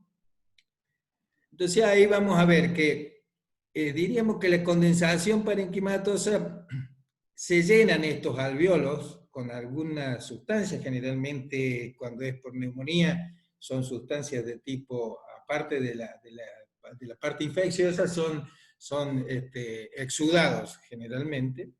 Vamos a ver que el intersticio parenquimatoso también está un poquito alterado. ¿Vamos bien? ¿Alguna duda, alguna pregunta? No. Bueno, vamos ahora ya un poquito a las placas radiográficas. Acá estamos viendo una placa a donde en la base pulmonar derecha vamos a ver una condensación, un poquito por acá, es como que esto se está proyectando hacia arriba, se llama condensación en placas, y que se va entremezclando con zonas de pulmón normal. Acá en este caso vamos a ver otra condensación. Disculpen porque se me superpone con las... Ahora sí. Acá en este caso vamos a ver una condensación pulmonar más bien interna. Estamos viendo la silueta cardíaca, así que esto nos hace pensar que es posterior, o sea, es basal. Vamos a ver en este caso un broncograma aéreo, aquí, y otros broncogramas por este lado también chiquitos. Acá estamos viendo la cisura menor, que daría la impresión que está un poquito comprometida, porque generalmente no se ve. Igual que acá, fíjense que también se ve un poquito la imagen de la cisura. Generalmente las neumonías, acá estamos viendo una neumonía del lóbulo superior derecho. Generalmente las neumonías se pueden proyectar de un segmento a otro, pero raramente atraviesan una cisura. Si ustedes se fijan acá, vamos a ver que la cisura mayor está conteniendo la imagen para el lado posterior, y la cisura menor la está conteniendo para abajo, diríamos para este lado, para abajo y anterior. Esto que ustedes ven acá es porque la cisura es como si fuera, para decirlo, como si fuera una cúpula, entonces estamos viendo imagen por detrás de la cisura. Ahí está bien limitada la lesión, siempre estamos hablando de neumonías. Otra imagen aquí, estamos viendo una imagen de condensación en el lateral derecho, ¿sí? Esa condensación puede ser del segmento apical del lóbulo inferior derecho, y también vemos en la base izquierda otra imagen que puede pasar lo que antes Luis comentaba, que cuando hay dos focos de neumonías en ambos pulmones, o sea, dos focos pulmonares, y en este caso en ambos pulmones, podemos tener dificultades. Es común, muchas veces, es común en la patología, en las neumonías por neumococo, encontrar distintos focos. Acá también vemos que esta zona está un poquito hipoventilada. Yendo un poquito más adelante, vamos a ver una condensación pulmonar en la base pulmonar derecha, que está bien limitada por la cisura mayor. O sea, esto corresponde al lóbulo inferior derecho. Seguimos un poquito más adelante con otras imágenes. Seguimos siempre hablando de neumonías. En este caso, neumonía por infecciones neumococo, ¿no? Acá vamos a ver una neumonía crónica en el lóbulo superior izquierdo, una consolidación que podríamos decir que es una consolidación en placas, con retracción. Vemos que el mediastino está un poquito tiradito para el lado izquierdo. Es muy probable que esta consolidación está haciendo un compromiso intersticial con algo de atelectasia a lo mejor. Vemos que hay una desviación del mediastino hacia la izquierda y una elevación del hemidiafragma izquierdo.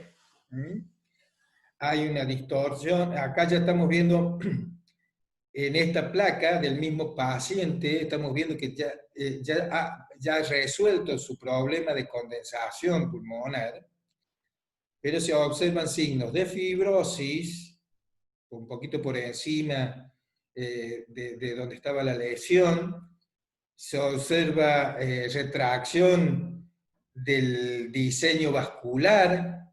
O sea, es muy probable que haya quedado secuelas en este pulmón, porque incluso ha mantenido su hemidiafragma izquierdo un poquito más arriba, y su mediastino tiradito hacia la izquierda también. Yendo un poquito más adelante y viendo las complicaciones de las neumonías, vamos a entrar en lo que llamamos dentro de la neumonía más el absceso pulmonar. El absceso pulmonar es generalmente una cavidad que se produce después de la neumonía. Acá vamos a ver una imagen de condensación importante en el lóbulo superior izquierdo, que acá vemos que dentro de esa condensación se ve una imagen redondeada, un poquito más clara, que sería el futuro absceso.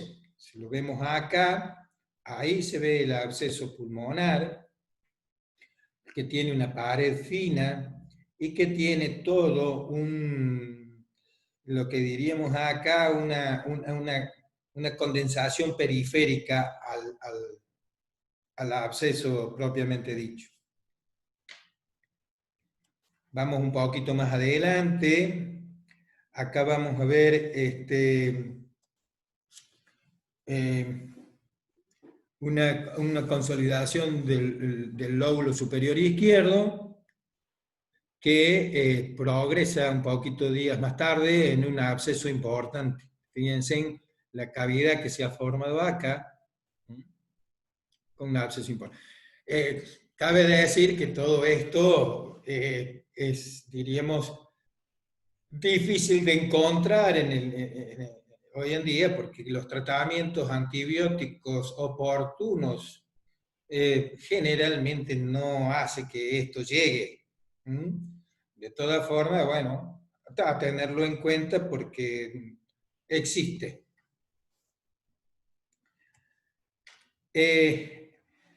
Entramos en el muy famoso y odiado COVID-19.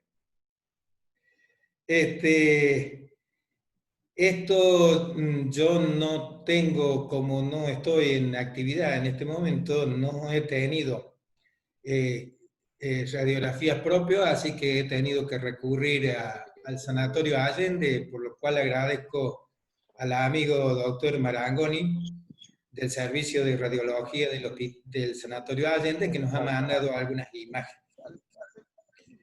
Las imágenes que vemos del COVID, de la neumonía por COVID-19, son imágenes, diríamos, muy poco definidas. Son imágenes en un infiltrado pulmonar de características, para explicarlo de alguna forma, de vidrio esmerilado. Generalmente son subpleurales y de distribución periférica. Acá tengo, en esta radiografía diríamos que vemos poco, lo que solamente aquí del lado izquierdo, pero justamente del lado izquierdo, yo del lado derecho no veo grandes problemas, y sin embargo la tienen en la tomografía axial computada, se lo ve del lado derecho. Generalmente son más bien basales, de distribución basal. Si vemos otra imagen, acá estamos viendo una imagen de un paciente que sí, acá ya se lo ve un poquito, me da la impresión, la imagen anterior es una mujer, y en esta imagen me da la impresión de que es un señor, es un hombre. No conozco bien, a lo mejor Eli o alguno de los chicos de la Allende me puede decir si conoce el caso, pero este es un señor que, por lo que veo en la placa de perfil, debe tener más de 60 años, porque ya veo que, si ustedes se fijan acá, ya empieza a tener enfermedad degenerativa de su columna dorsal. Se ven unos piquitos de loros ahí, así que me animo a decir que es un paciente como yo, grandecito. Vamos a ver acá que toda su base pulmonar izquierdo está comprometida. Acá seguimos viendo el mismo paciente. Vamos a ver ese compromiso en vidrio despulido, como si tuviera, en este caso en la tomografía se ve como un empedrado, sigue siendo subpleural y sigue siendo de distribución periférica. Sigue siendo basal, generalmente los lóbulos superiores no los veo comprometidos. Estamos hablando de pacientes con serología positiva para COVID-19 que se le hace placa radiográfica y se encuentra esto. Estos son imágenes bajadas de internet, en este caso de un servicio de radiología italiano, a donde vemos acá que una placa de tórax totalmente normal, que se recurre debido a la sintomatología del paciente, se recurre en este caso a una tomografía, una tomografía de perfil o un corte sagital, y donde vemos aquí, todo en esta zona, bien periférico, posterior, una imagen en vidrio despulido. Muy poquito, diríamos, ¿no? No es demasiado, no tenía los cortes axiales para mostrarlos. En este caso estamos viendo radiografías también de servicios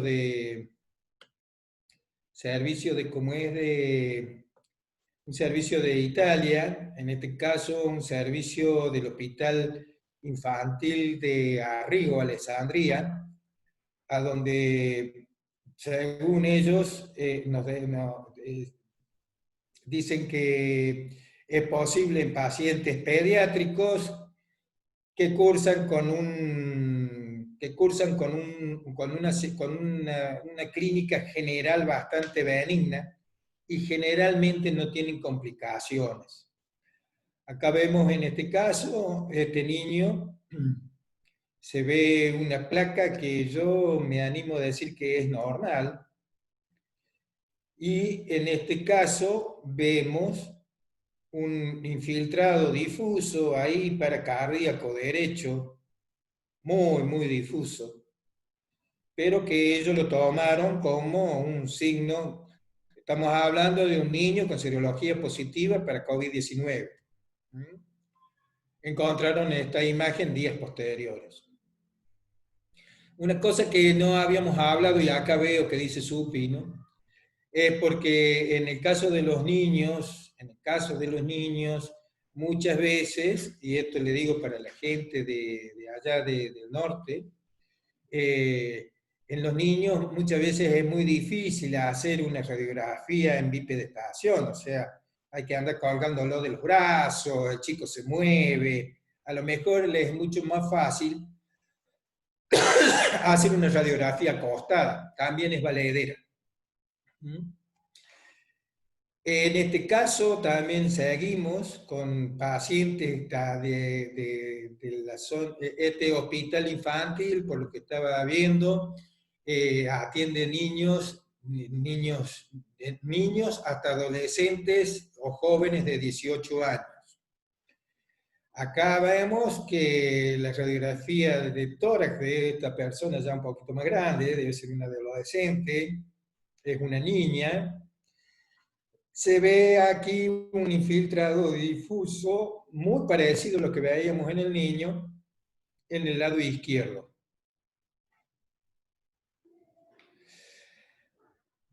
De acuerdo a lo que he estado viendo en distintos publicaciones, diríamos que los signos más frecuentes en este caso es una página que está en la Sociedad Argentina de Radiología, a donde una doctora Vilaplana habla de la guía para el radiólogo. Ellos son de España, y los signos más importantes que encontraron, los signos más frecuentes, son una placa normal en los primeros 4 días. Muchas veces en los primeros 4 días no van a encontrar ninguna signología positiva. Posteriormente, un vidrio esmerilado de distribución periférica, bilateral y subpleural, como habíamos visto antes. Y ellos consideran que una consolidación de más de 3 centímetros es un indicador de importancia en la clínica de COVID-19. Esto es importante. Los signos poco frecuentes o raros en el COVID-19 es el derrame pleural. No vamos a encontrar cavitación, o sea, no vamos a encontrar que esa lesión se absceda. No vamos a encontrar nódulos pulmonares y no vamos a encontrar ganglios. O sea, ellos hablan o dicen que una condensación pulmonar con derrame pleural está prácticamente, diríamos, excluido del COVID-19. No sé si alguien tiene otro tipo de información, pero eso es lo que yo encontré. La gente de la clínica, la gente del Sanatorio Allende, no sé si tendrán algún otro tipo de información al respecto. Había aparecido, doctor, en las primeras descripciones estas de COVID, que aparecían como imágenes nodulares que usted pone y que las describían inicialmente como ovaladas o oblongas y paralelas a la pleura. Inicialmente fueron como una cosa bastante característica que describieron, después aparecieron otras nociones más no tan características. Ajá. Pero Sofía, mi mujer, estuvo en el sanatorio y a un paciente le hicieron una tomografía, un COVID positivo, y tenía esas lesiones muy características, nodulares, con un eje longitudinal mayor que un transversal y como paralelas a la pleura. Bien. Sí, bien, bueno, un aporte más. Lo que sí, la distribución es importante. Ese vidrio esmerilado significa que es un compromiso alveolar bien periférico. Periférico me refiero no periférico al riñón, sino periférico en la unidad, esa unidad radiológica que habíamos visto antes. Y también me animo a decir que debe haber un compromiso intersticial. Por eso diríamos, ese patrón de vidrio esmerilado. Yo estaba viendo ahí unas placas en la parte de tomografía que mandó el doctor Marangoni. Estaba viendo también que veo un leve engrosamiento de los vasos pulmonares, o sea que creería que también está comprometido el intersticio perivascular. Pero vuelvo a repetir, no tengo más datos de lo que he visto. Así que los dejo a ustedes si tienen alguna cosa más importante para decir, porque yo hasta ahí llego.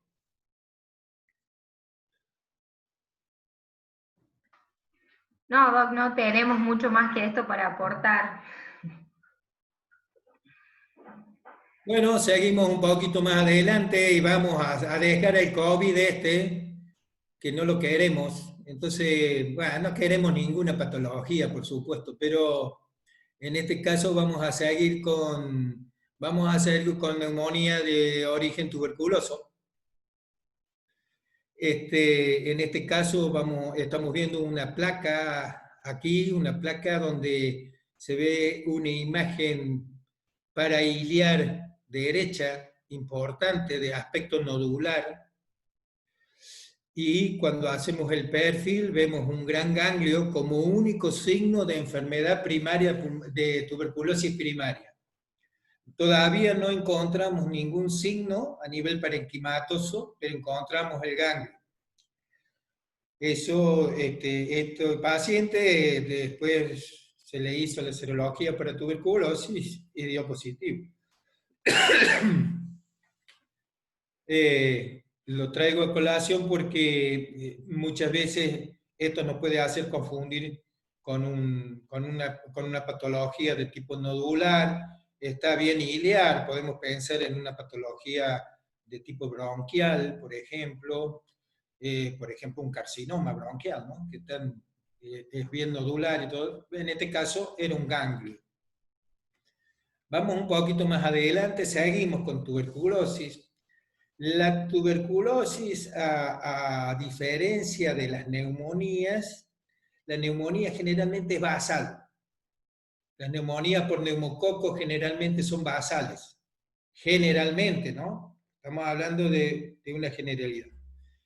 Y en el caso de la tuberculosis, generalmente la enfermedad tuberculosis afecta fundamentalmente los lóbulos superiores. Como en este caso, vemos imagen de condensación en el lóbulo superior derecho en placas, con una cisura menor acá bien limitada, y del lado izquierdo prácticamente todo el lóbulo superior con signos de condensación, signos de retracción, fibrosis, típico de las lesiones pulmonares de origen tuberculoso. En este caso también vemos una lesión tuberculosa, o sea, una lesión de condensación parenquimatosa que terminó siendo una tuberculosis que está rodeando ya una cavidad acá, que cuando hacemos en la placa general, esta es una placa ampliada, acá vemos otra de las, diríamos que los signos radiológicos de la tuberculosis son las cavitaciones, generalmente producidas por se producen pequeñas rupturas de bronquios principales, de bronquios distales, de los bronquiolos, y otras veces por la misma infección que producen un absceso. En este caso, una cavidad bilateral, una de este lado, un poquito más grande, y otra acá arriba, bien típico de cavidad. Siguiendo un poquito más adelante, vamos a ver acá otra imagen, una tuberculosis activa con área de consolidación en placas, que ocupa gran parte del pulmón izquierdo. Me animo a decir que prácticamente todo el lóbulo superior está ocupado. Y acá ya una TBC crónica con una posible cavidad en formación, ya que se empieza a ver aquí una línea parabólica y esta claridad por detrás de la condensación, que es muy probable que termine siendo un absceso. Vamos a seguir viendo en este caso lo que se llama un tuberculoma. El tuberculoma es una calcificación de la enfermedad, o sea, es una imagen de tipo nodular, generalmente bien limitada, redondeada, que puede tener calcificaciones en su interior y calcificaciones satélites. Es una lesión de 1 a 4 centímetros aproximadamente, y puede ser una lesión por una TBC primaria o por reinfección. Cuando vemos calcificaciones, me animo a decir que ya estamos en una tuberculosis crónica.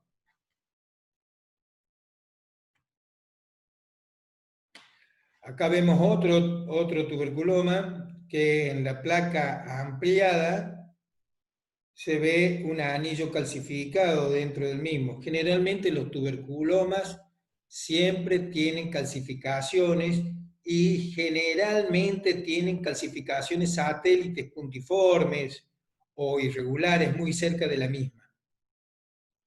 Vamos a ver otras imágenes, en este caso una tuberculosis miliar. La tuberculosis miliar es una diseminación hematógena de la enfermedad, y entonces se producen pequeñas formaciones nodulares, generalmente de 1 a 3 milímetros. Están distribuidas en todo el parénquima pulmonar, ¿no es cierto?, de ambos pulmones.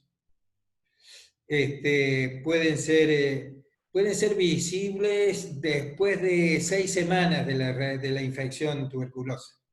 O sea, cuando vemos una tuberculosis miliar, generalmente ya no se ven, estas lesiones prácticamente ya no se ven, porque diríamos que la serología es bastante rápida hoy en día, y la diseminación hematógena de una tuberculosis tendría que ser en pacientes muy, muy limitados en la parte de salud, diríamos. Bueno, de todas formas, se pueden ver esas imágenes miliares. Después del tratamiento de la enfermedad, pueden desaparecer, pueden durar o pueden desaparecer a los 23 meses de la primera placa. Vamos a seguir con otro tipo de imágenes para hacerlo un poquito más largo, y están cansados, corto acá. Pero si ustedes, para seguir, vamos a seguir mostrando algunas imágenes radiológicas. En este caso, vamos a hablar del neumotórax. Un neumotórax espontáneo es cuando, para decirlo rápidamente, se pincha el pulmón. Entonces, el aire queda en el espacio pleural. Sabemos que el pulmón tiene una pleura visceral y una pleura, no me sale, una pleura parietal. Entonces, cuando hay aire entre las dos capas de la pleura, se produce, como en este caso, un neumotórax ahí muy leve. En este caso, en esta otra placa, estamos viendo un neumotórax importante con un colapso total del pulmón derecho. Fíjense que aquí estamos viendo un broncograma aéreo, ¿sí?, que nos indica que la vía aérea no está comprometida. No es un problema de atelectasia, es un problema que diríamos que el aire que salió del pulmón hizo que ese pulmón se colapsara totalmente. Esto necesita un tratamiento, generalmente es un tratamiento que se tiene que poner una bomba de atrapamiento aéreo para que esto se empiece a expandir normalmente y se cure, que termina con el neumotórax. Esta es otra, vamos a empezar con imágenes de otro tipo de imágenes que podemos encontrar en los pulmones. En este caso es un granuloma, es muy parecido al tuberculoma, tiene calcificaciones dentro de la lesión. Son generalmente irregulares, pero bien limitados. Pueden medir entre 2 a 3 centímetros. Y las calcificaciones dentro de la masa que son habituales. Fíjense que aquí estamos hablando de otro tipo de imagen nodular, como es el amartoma, que también, o sea, son todas imágenes muy parecidas. En el caso del granuloma ese que veíamos anteriormente, son imágenes sacadas de los libros. Manifiestan que era de origen desconocido ese granuloma. En este caso, una martoma, que también es una imagen nodular bien limitada, con calcificaciones en tipo de roseta, acá. A diferencia, por ejemplo, del tuberculoma, que tiene otro tipo de lesiones calcificadas, ¿no? Acá vemos calcificaciones nodulares de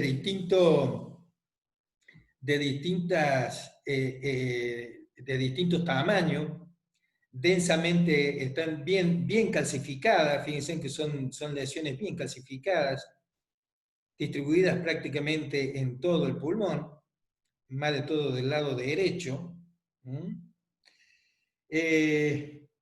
Esto es se llama osificación pulmonar por estenosis mitral.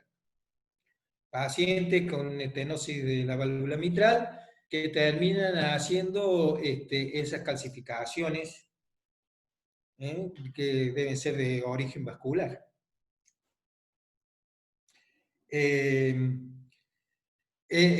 También podemos encontrar imágenes similares en una neumonitis crónica por varicela. También muy agarrado de los pelos, porque ya en este caso ya es muy raro encontrar varicela. No sé en otros lados. Bueno, otra imagen nodular, como habíamos hablado anteriormente, parailiar derecha, que es un carcinoma bronquial. El carcinoma bronquial, una imagen nodular en cualquier lugar del tórax, no hace falta que sea parailiar, sin calcificación, esa es un poco el diagnóstico diferencial. Imagen pulmonar medianamente limitada, de bordes más o menos irregulares como tiene esta, pero sin calcificación, debemos pensar en un carcinoma hasta que se demuestre lo contrario.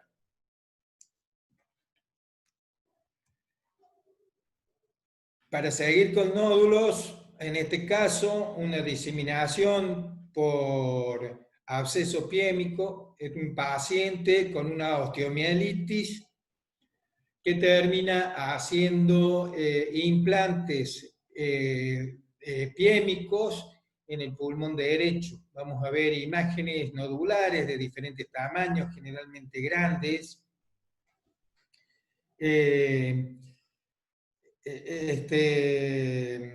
Aproximadamente, por lo que veo, deben estar entre 2 y 3 centímetros aproximadamente. Son bien periféricas también, fíjense cómo buscan la parte externa del pulmón. Y en el caso de otros nódulos múltiples, las metástasis. Imágenes nodulares distribuidas en ambos pulmones, de diferentes tamaños. Por ahí son hasta mal definidas. El tamaño puede ir entre 1 a 6 milímetros. A veces una metástasis puede ser un nódulo único. El nódulo único, en este caso, es una metástasis por un carcinoma de intestino delgado. De todas formas, muchas veces podemos encontrar imágenes metastásicas con un solo nódulo.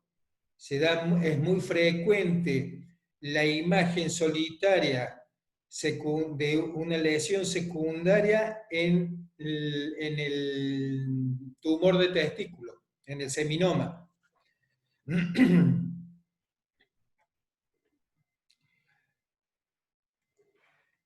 Ya para terminar, vamos a decir que las consideraciones finales que tengo es que la radiografía de tórax, como dijo Luis también, sigue siendo un elemento importante de diagnóstico.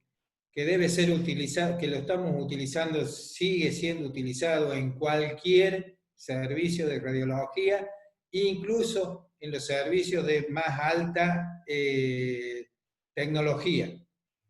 De todas formas, es importante lo que habíamos hablado antes para la gente de allá del norte, que creo que necesitan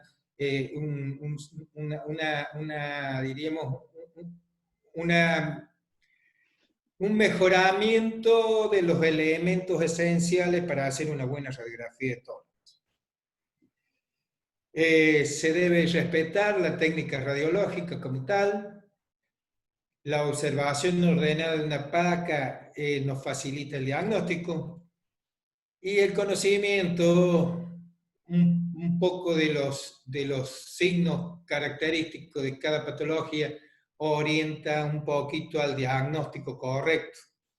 Para eso tenemos que estudiar y ver imágenes, porque la radiografía se aprende solamente viendo imágenes. Hay que ver imágenes.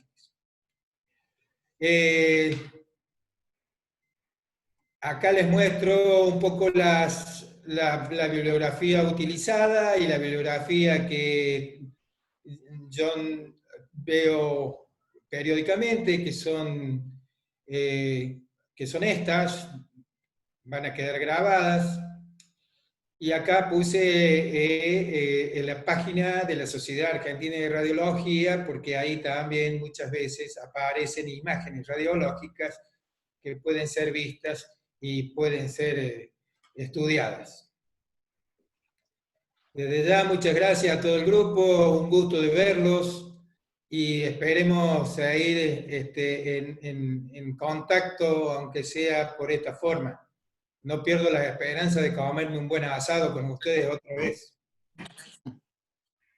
Bueno, Doc, excelente, muy, muy práctico, muy dinámico, se entendió todo, me parece que a la perfección, y las imágenes van a quedar cargadas también en YouTube para que puedan volver a verlas. Entonces toda esta clase va a quedar con la explicación y todo, entonces pueden recurrir siempre que les haga falta para verlas de nuevo. No sé si alguno tiene alguna duda. Eli, Sí. a mí me gustaría, agradecer, yo soy Alejandro Nolasco.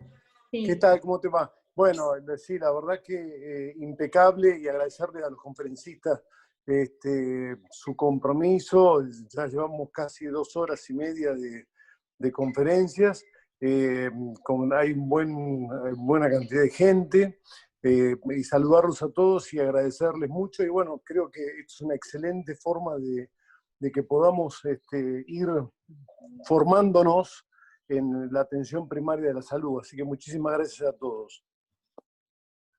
Bien. Muchas gracias. Gracias. En algo que queríamos insistir es en el uso adecuado de los elementos de protección personal, sobre todo para la gente de allá que por ahí con pacientes, digamos que no están, que no tienen, digamos, el hisopado realizado, y solamente para una consulta diaria, solamente el tapaboca, como dijo el doctor Luis, tener en cuenta el lavado de manos antes y después de atender al paciente, solamente con jabón, y si tienen las gafas o las escafandras o las máscaras faciales, pero bueno, solamente con el tapabocas ya evitamos un montón de contagios, y no hace falta mucho más que eso, también para no malgastar, digamos, los recursos, los pocos recursos que se tienen.